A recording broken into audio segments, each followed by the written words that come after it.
Dans cette vidéo, on s'intéresse à l'exercice numéro 32 de la base de données qui porte sur des fonctions harmoniques. Donc on vous rappelle d'abord ce que c'est une fonction harmonique, enfin on vous dit ce que c'est qu'une fonction harmonique. C'est une fonction de classe C2 qui vérifie que la somme de la dérivée seconde par rapport à x carré plus la dérivée seconde par rapport à y carré vaut 0 pour tout xy appartenant à R2. Donc ici on prend une fonction g qui est harmonique et on va s'y intéresser un peu après. Donc on vous demande dans un premier temps de trouver deux réels A et B tels que cette égalité soit vérifiée. Donc on voit assez rapidement en mettant même dénominateur que si on prend A et B égaux à 1,5, on va tomber directement sur le bon résultat.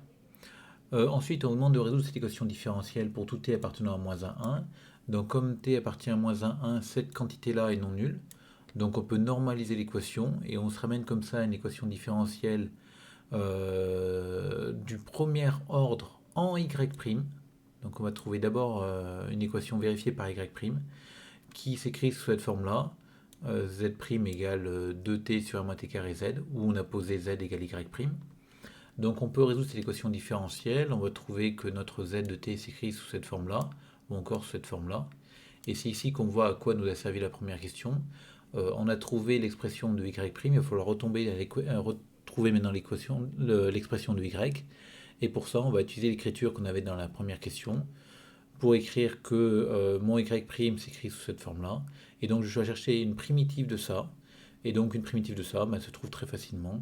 Chacun des termes se primitive directement. Donc pensez bien à la constante d'intégration, donc le plus b qui est derrière. Et on trouve finalement que y s'écrit sous la forme a sur 2 ln de 1 plus t sur 1 moins t plus b. Donc on a cette expression-là pour les solutions. Ce n'est pas forcément surprenant parce que sur moins 1, 1, on a une équation différentielle que l'on peut normaliser avec des quotients continus qui est homogène. On sait que l'espace vectoriel des solutions est un espace vectoriel de dimension 2 et on retrouve bien cette dimension 2 ici avec une base de l'ensemble des solutions donnée par la fonction qui a t associe ln de 1 plus t sur 1 moins t et la deuxième fonction qui a t associe 1.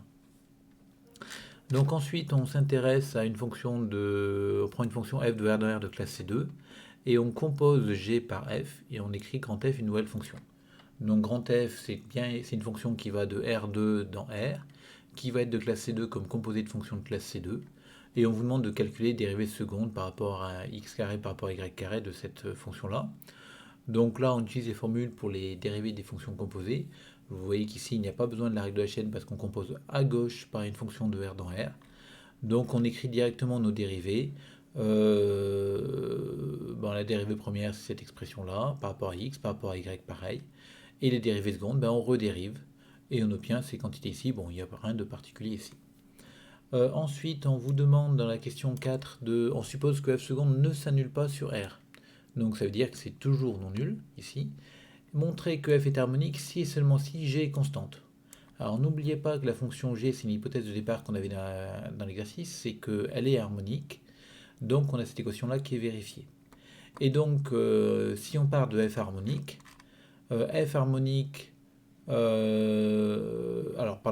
si on calcule d2f sur dx2 plus d2f sur dy2, on calcule ce truc-là. On retombe une expression ici, alors on remplace bien sûr avec ce qu'on a trouvé avant. On retrouve cette expression-là qui vaut 0 parce que g est harmonique. Donc ça va s'annuler et donc tout ça va s'annuler. Et il me reste finalement cette quantité-là. Et comme f seconde ne s'annule pas sur R2, on obtient l'équivalence entre cette somme-là égale 0 et cette somme-là égale 0. Donc une fois qu'on a démontré cette équivalence-là, on a vu que ça c'était équivalent à dire que f était harmonique. Et donc f harmonique équivaut à cette somme de carrés ici égale 0. Et comme une somme de réels de positifs est nulle si et seulement si chacun des réels est nul, ici c'est le carré d'un réel, ici c'est le carré d'un réel, donc c'est deux quantités positives qui sont ajoutées et la somme fait 0. Donc chacun des deux réels est nul. Et du coup, on peut enlever le carré parce qu'un réel au carré est nul, c'est seulement si le réel est nul. Donc on obtient que chacune des deux dérivées est nulle. Et enfin, on va maintenant utiliser la caractérisation des fonctions constantes sur un ouvert convexe. Donc on se place sur R2 qui est un ouvert et qui est convexe. Sur R2, on a dg sur dx et dg sur dy qui est nul. si et seulement si la fonction g est constante. Donc on utilise cette caractérisation de votre cours qui nous dit du coup que f harmonique équivaut au dérivé partiel nul, dérivée partielle première de g nul sur R2. Comme R2 est un ouvert convexe, c'est équivalent au fait que g soit constante sur R2. Ensuite, dernière question, donc on pose une fonction ici écrite avec une fonction f, donc on pose des fonctions g qui valent f de cos x sur chy. Donc on doit trouver la forme des fonctions f telles que g soit harmonique. Donc là, il n'y a pas de fonction g, on ne sait pas grand chose sur f. On peut quand même remarquer tout de suite là, à l'intérieur de la fonction, que cosinus x est un nombre qui est compris entre moins 1 et 1, que chy c'est un nombre qui est plus grand que 1, et donc le quotient à l'intérieur, c'est une quantité qui sera toujours comprise entre moins 1 et 1. Comme il s'agit d'un exercice d'un bloc, on peut quand même s'attendre à retomber quelque part sur cette équation différentielle, et on voit que comme cette quantité-là appartient à moins 1, 1, on se dit qu'on pourrait peut-être poser à un moment donné t égale cos x sur chy, ce serait certainement une bonne idée. Donc là, ce genre de question va se faire par analyse synthèse, parce que trouver la forme des fonctions f, pour l'instant, j'en ai aucune idée. Donc on va partir du fait que pour avoir g harmonique, qu'est-ce qu'on doit avoir sur f? Donc c'est ce qu'on fait ici. Pour que g soit harmonique, qu'est-ce qu'on doit avoir? Donc g doit être de classe C2. Et on va avoir une écriture qui va beaucoup nous aider ici. C'est que finalement, quand on regarde f de x, si on veut écrire f de x, ou f de t, on peut écrire que f de t, c'est c'est g de arc cos t 0. 0 pour avoir un chy ici qui vaudra 1. Et si on prend arc cosinus t, on va tomber sur ici un f de t. Donc on va regarder ça comme ça. Donc pour tout x dans moins 1, 1, f de x, ça va être g de arc cosinus x 0. Donc cette formule-là, je l'ai écrite ici pour x dans moins 1, 1, mais on peut l'écrire dans moins 1, 1 fermé. Mais si je veux obtenir la classe C2, je vous rappelle que la fonction arc cosinus est de classe C infini sur moins 1, 1 ouvert. Et elle est continue sur moins 1, 1 fermé. Donc pour avoir le caractère C2, je suis obligé de me placer ici pour x dans moins 1, 1. Comme ça, j'obtiens que ma fonction f, écrite comme ça, elle est classe C2 par opération sur la fonction... moi, j'ai mis usuel, mais j'aurais dû mettre de classe C2. Parce que g n'est pas usuel, on ne la connaît pas. Ensuite, je sais que pour que g soit harmonique, il faut que cette dérivée seconde soit nulle. Pour tout xy dans R carré. Donc moi, je ne vais pas prendre xy dans R carré, mais je vais prendre xy dans R croix R étoile. L'intérêt étant que si je prends y dans R étoile, ce chy est strictement plus grand que 1. Et comme il est strictement plus grand que 1, ce quotient-là va être dans moins 1, 1. Et donc, comme f est classé 2 sur moins 1, 1, ici on a une composée g, ça va être f de cosinus x sur chy, et ça va être une composée de fonctions de classe C2, donc ça va être de classe C2, et on va pouvoir surtout calculer la dérivée en servant de f' et de f seconde. Donc comme f est classe C2 sur moins 1 et cos x sur chy appartient à moins 1, 1 ouvert, on peut calculer nos dérivées avec la formule, donc là on a une fonction de deux variables qui a xy associé cos x sur chy qu'on compose avec f. Donc encore une fois, on calcule nos dérivées secondes, donc c'est un peu lourd, mais bon, ça se passe tant bien que mal.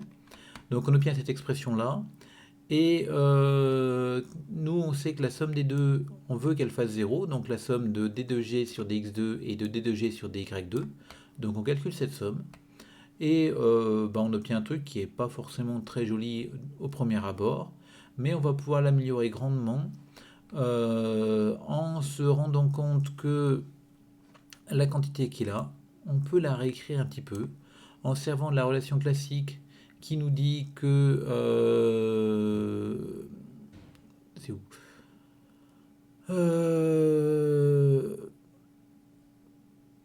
Qu'est-ce que j'ai fait?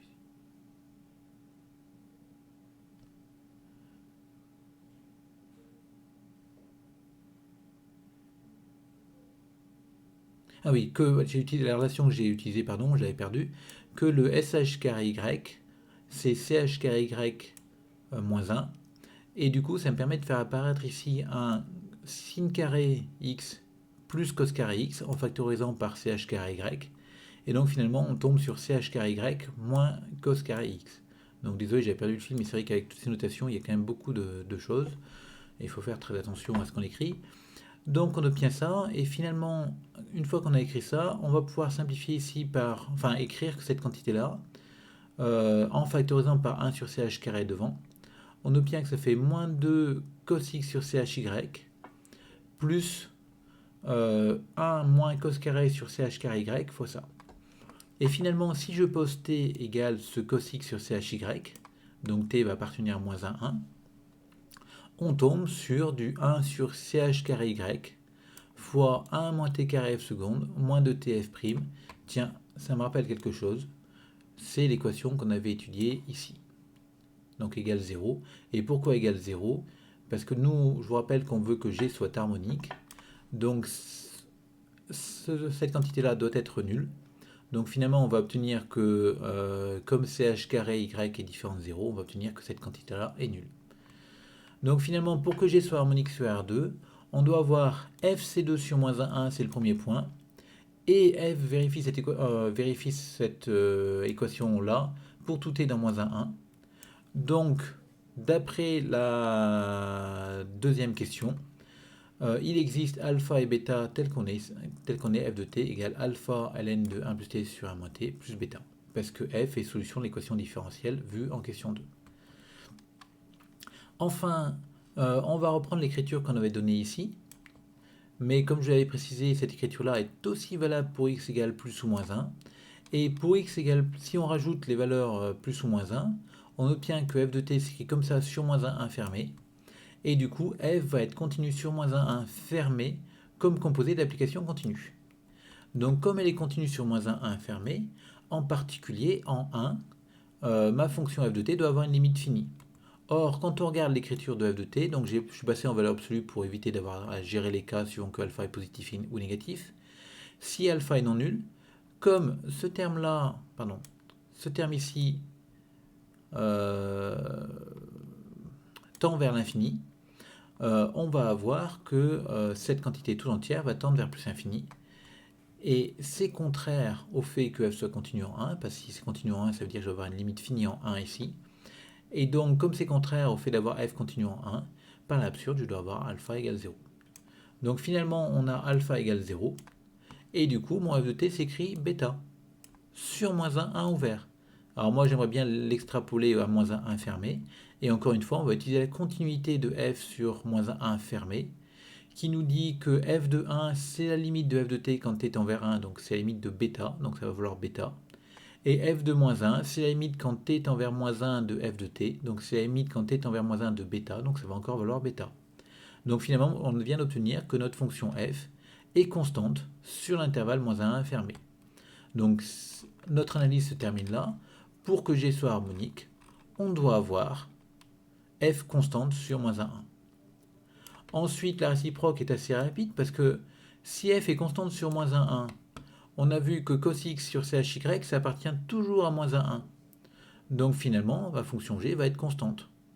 Et si g est constante, il est assez évident que ses dérivées secondes sont nulles, et donc elle sera harmonique. Donc conclusion, g est harmonique si et seulement si f est constante sur moins 1, 1, donc on aurait pu résumer à dire ça, ce qui sous-entend le point d'avant. Pour que f soit constante sur moins 1, il faut bien sûr que moins 1 soit aussi inclus dans df.